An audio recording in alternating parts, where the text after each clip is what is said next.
What would you do with $1 million?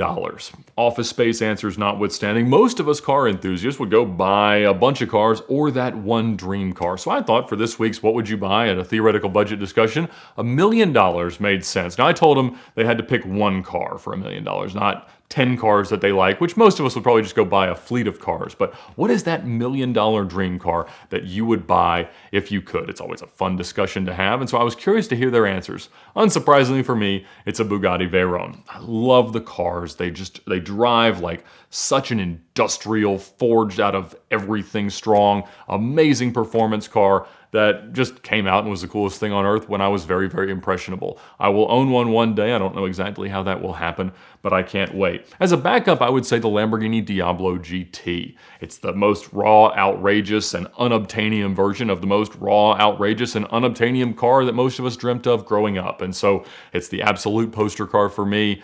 You know, short of a McLaren F1 LM, it's the thing. So it would take the better part of $1 million to buy one today. I remember when they were half that, but I know if I bought one, I would own it forever. So those are my choices, and these were theirs.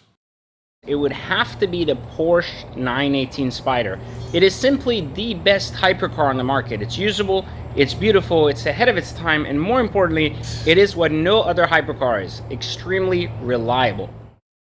For $1 million, you can buy yourself a whole fleet of cars. But if you had to spend $1 million on one car, right now on Hemmings.com, there is a Ferrari F40 for sale for $970,000. Unfortunately, I can't afford one, so this is the closest I'm ever going to get to owning a Ferrari F40. Mura S. No. Countach Periscopo. No, I'm not a 5-year-old from Utah. Oh, a 300 SL. No, I'm not an octogenarian from Oklahoma. Oh, hello! I didn't see you there. I'm just pondering on what to spend my $1 million on. It had to be something legendary, and yet something I drive every day because I'm not an asshole. Well, something along the line of race cars. Something that would have so much innovation it would make Bill Gates, a personal friend of mine, blush. And of course it would have to be the fastest car of its day, given. Ugh. So I'm going to have to go with the car that was designed to beat the Ferrari 288 GTO in Group B road racing. But that never happened, so they had to settle for first, second, and sixth at the Paris-Dakar Rally in 1986. And it also won its class at Le Mans in the very same year. Kevlar body panels, Nomex floors, hollow spoke magnesium wheels, 6-speed transmission, twin turbo, adjustable suspension, all-wheel drive with adjustable differentials, and a body with zero lift that some say looks rad. I am, of course, talking about the legendary Porsche 959. And for $500,000, you get this. But for $1 million, you could get a nice 959 Comfort that needs a little bit of service. But I have people for that. Don't you? Ha ha! Porsche! I'm rich! In this category is my dream car. That's the Pagani Huayra Coupe. 730 horsepower for an AMG V12 twin-turboed engine with crazy turbo noises like this, active aero, and literally art on wheels. It's a no-brainer, and you can find a pre-owned, non-crazy option, non-Tempesta package for a cool $1 million.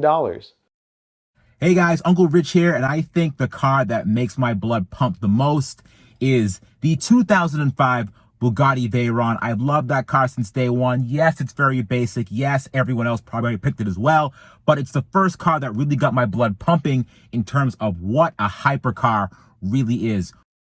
So if I found myself with $1 million to spend on a car, that's a lot of money, I would spend it on something like this. This is my 2003 Lamborghini Murcielago, and it was screen used in the last Fast and the Furious movie. I was notified this week that we only have a mere $1 million to purchase the vehicle of our choice. Now, I considered this such an insult, I immediately rang up Sir John Ficarra to let him know, and now I will divulge what my vehicle is. A De Tomos Pantera. This is an amazing vehicle that was produced from 1972 onto the middle 80s. The Pantera has a manual transmission powered by a huge Ford 351 Cleveland. My choice, Elvis Presley's choice, and Lionel Richie's choice is the Pantera. So for $1 million, it wouldn't be this. It'd be a Pagani Huayra. Finally, we got a real budget, a dream budget for me. $1 million to spend on a car. What would I pick up? Well, being that the value has gone through the roof on the Carrera GT, and you can pick up a super clean collectible example for $1 million, that'd be one of my choices, but it's not actually my choice. My choice would be a high mileage McLaren P1. That's right, they're crazy. They've come down so much in value. Right now I've seen values around 1.1, 1.2. I think if you found the right person looking to sell, probably with a few more miles, you'd pick up a P1 for about $1 million. If not right this moment, you will be probably in the next 6 to 8 months. Well, I'm working on the $1 million, and if I had it, this time I'm gonna pick something I could use. You know what I mean? Porsche 918 Spyder. I got a lot of track time in this car. A lot of it Laguna Seca, and a lot on the highway with Motor Trend testing, and at the Rennsport reunion, and the car works. It's got beautifully balanced handling, all-wheel drive traction. It has a 4.6 liter V8 making 608 horsepower, and you can't believe how slow that feels when you don't have the 300 electric horsepower and torque pushing you. It's almost 1,000 pound-feet of torque. You can use it. You can drive this car. It's beautiful. The exhaust exits out the top right behind you. Unbelievable piece of engineering from Porsche. If I had $1 million, if I had $1 million, what car would I buy? That question is a lot harder to me now than it was 10 or 15 years ago, because you used to be able to buy a ton of $1 million cars. You could buy an F50, an F40, any number of vintage V12 Ferraris, Lamborghinis, Aston Martins, cars with race history. But as the values have come back significantly since 2012, a lot of cars have gotten priced out of the market, and it's made the $1 million question even more difficult. But for my money, I would buy a Porsche Carrera GT. It is the last, I think, of the analog supercars. It's a central mounted V10, a carbon fiber Formula One derived monocoque chassis, lateral suspension, and it's pretty much one of a kind in that type of design. It's something I've never really thought of, but then I put some thought to it and I settled on one car. 2-liter inline 6, manual transmission, rear wheel drive, I think 351 of them. Of course, it's the 1967 Toyota GT2000. It's a car that sells between $800 to $1.2 million. I think right now is the market soft, so you could get a good example to hold on to for when they recover. And it's classic Toyota sports car. Being the big Toyota sports car, Lexus sports car guy, I'd have to get the Genesis, add it to the garage. What car would I buy for $1 million? This is easy. If you guys watch my channel, you know that I specialize in $1 million or higher vehicles. That's all I drive. I mean, who would drive anything cheaper, honestly? So for me, this is a 1969 ZL1 Camaro. Supposedly they made 69 of these. I actually don't know if they sell for $1 million. I Googled it, and one did once at one of those really expensive auctions. So all aluminum 427, 1969 ZL1 Camaro. That's what I'm driving for $1 million. Okay, so for $1 million, this question is impossible. So I'm gonna go with something that's fairly recent that had me drooling. The first time I saw Chris Harris rip the McLaren P1 around the Yas Marina circuit on his Chris Harris on Cars videos, I immediately knew I wanted one. So for $1 million, just over $1 million, you can go ahead and get yourself a McLaren P1. For $1 million, I'd have to go with a 4.5 liter Bentley, the original James Bond car. They're not going to go down in value. They're welcome at just about any event worldwide.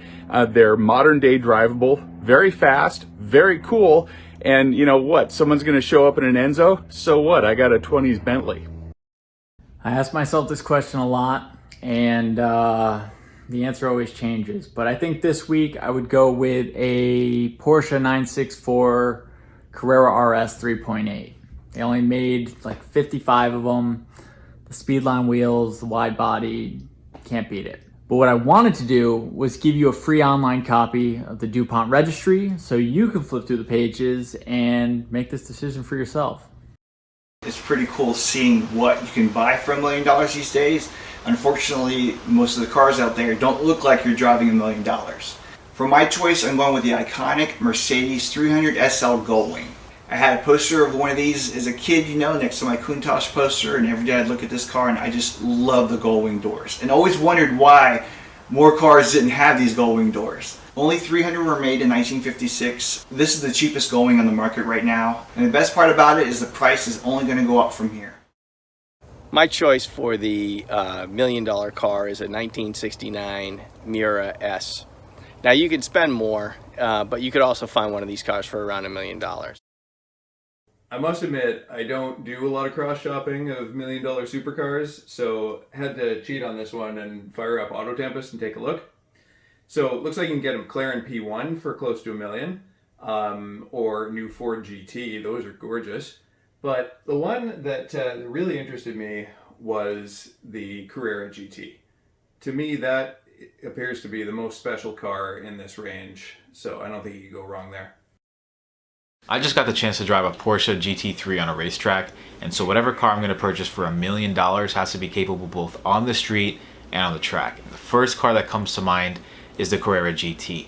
600 horsepower out of a beautiful sounding V10, matted to a 6-speed manual transmission, which is already a dying breed. So you know you're going to have fun driving this thing on the street, and it'll be a beast on the track with this 3,000 pound chassis. You asked me which car I would get for $1 million? Simple answer. The Ferrari F40. Look at this car. This car is gorgeous. $1 million won't quite stretch you into an F40, and so it really comes down to two cars for me. And they are the Porsche 918 Spyder, the most underrated of the holy trinity of hypercars, in my opinion, and really my pick, and it's an emotional one for me, the Porsche Carrera GT. Now, I'll spare you the specs because I know you guys and gals know all about that V10 and how amazing it sounds, but I will try to tell you a couple of facts about the car that you may not know. Firstly, it was designed in Huntington Beach, California. The concept version of the car was under ridiculous secrecy, even by car design standards. A lot of high-level executives at Porsche AG didn't even know of the car's existence until the night before the Paris Auto Show when it debuted.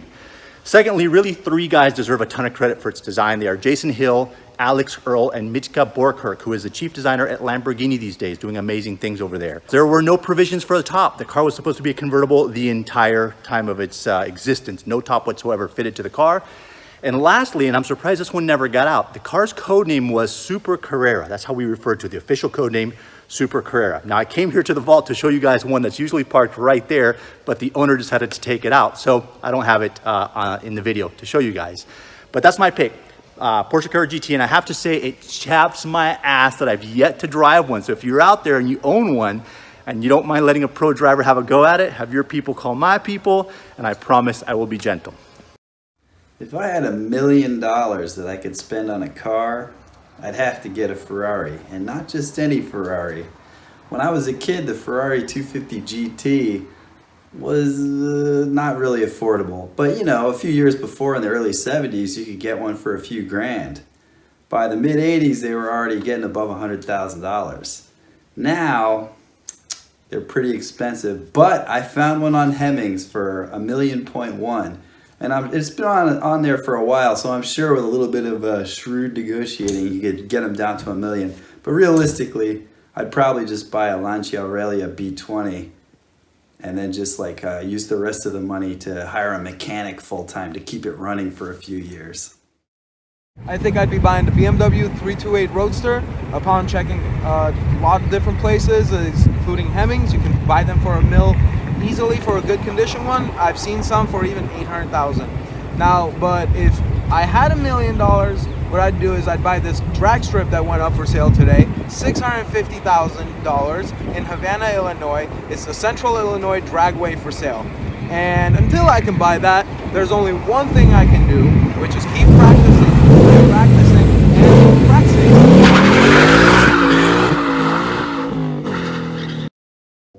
So for a $1 million budget, I would buy a Ferrari F430 with a manual gearbox.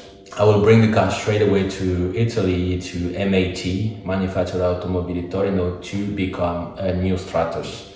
MAT is doing a batch of 25 new Stratos inspired by the iconic Lancia Stratos that became a legend through the World Rally Championship. Well, it would be a Lamborghini Miura because I absolutely love Lamborghinis, and you might just barely be able to get one for under $1 million. So that'd be my choice. John from WeAreCurated, come on, let's find one, buddy. Let's do it, because I need one for the collection. Okay, so $1 million, what am I gonna buy? I would probably find the highest mileage, worst condition Ferrari F50 in the world. It would probably have to be a European spec. I think a car recently sold for 1.2 with 50,000 miles. I would take off the roof and drive it every day. A long time ago, Wally wouldn't have made it. $1 million wouldn't have gotten you to this car. But nowadays, I think you can get for $1 million one of the sexiest Lamborghinis of all time, a Miura. A Miura is one of the most beautiful, best sounding, lovely, sleek, low design car. And for $1 million, can't think of anything better. There's not many Miuras left. There's only way up for them in value. $1 million, Lamborghini Miura. My choice for this week. Thumbs up. If I had to get a car for $1 million, it's easy. I would get the Ferrari F40. Definitely one of my favorite designs of all time. Probably the coolest Italian car ever. I love the wing. I love the engine cover. I love the carbon Kevlar body. It's extremely lightweight, really driver focused. It was the first car to go over 200 miles per hour on the street, and it was the last car that Enzo Ferrari oversaw. That's the one to have. That's my dream car, and that's the one I would keep and put so many miles on. I love the F40. Shawn Cudnik here again with DreamCarXchange, and now we have the $1 million question. This one's pretty tough for me, but you might have figured out I am a Porsche guy, so I got to go with the Carrera GT. So sky's going to be the limit with $1 million to spend on a car. But the question is, do you buy a new hypercar or supercar, or do you lean towards something a little bit more vintage and historically important? I like that. Found a 1969 Lamborghini Miura S at a Fantasy Junction in California for $1,095,000. Now this is a survivor car. It's by no means a restored Concours example, which is fine. Awesome answers, everybody. Thank you as always. If you think we're wrong or you have a different dream, let us know in the comments, and please subscribe for more videos like this in the future. We'll keep it going. I don't know, maybe next week we'll do $100,000. So tune in to see what we think about that. We'd like to thank Exotic Car Hacks for sponsoring this video and this month's videos on VinWiki Car Stories. They offer educational resources and different guides on how to own the cars of your dreams easier and less expensively than you ever thought possible. So be sure to check out the link in the description below for their best discount since Black Friday and learn from all the experts that they've been able to cultivate knowledge from, curate it into something that's easy to understand, useful to digest, and easy to act on. So check them out, thank them for their support of VinWiki, and make it easier than ever to buy, own, love, and eventually sell the cars of your dreams.